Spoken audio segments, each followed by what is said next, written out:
Okay, going to do a quick update for anybody looking at the Ponsness 900 on reloading. I have 28 gauge shells here, AA hulls for 28 gauge.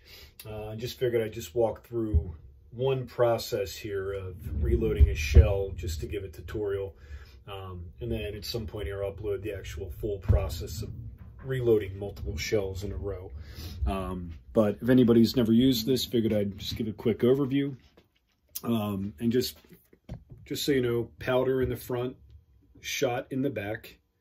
I did do a video before this on how to properly measure your powder and shot.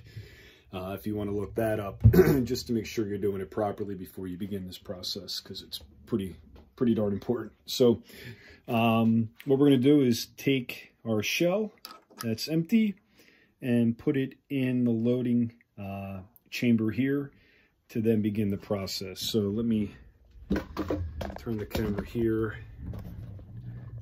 and let's see if this works okay.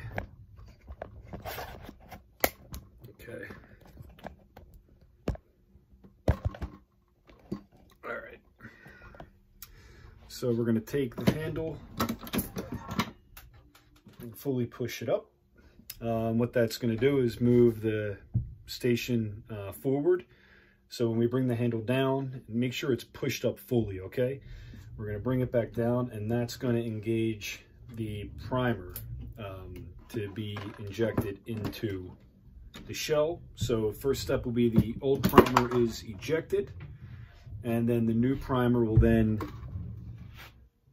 be placed into the housing station to begin that process of putting in the new primer. So we're going to then push the handle back up, and that new primer is now placed in the brass of the hull. Now what we want to do is turn the powder on.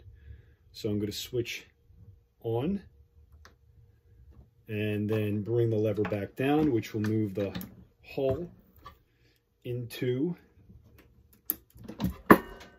the powder filling station. And then we are going to come back up.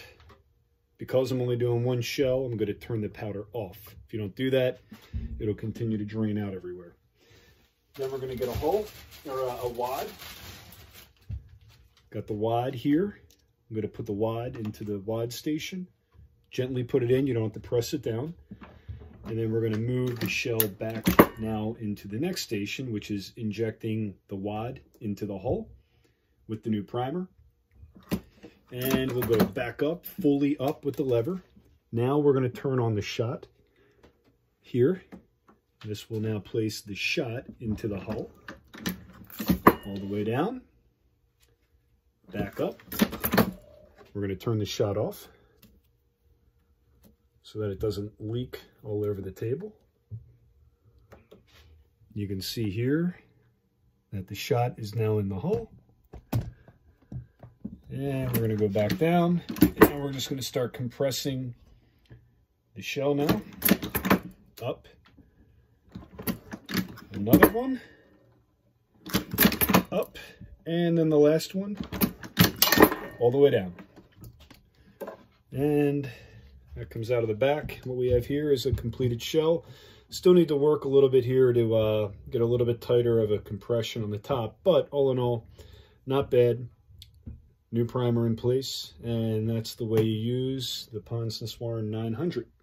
Hope that helped anybody working on this process.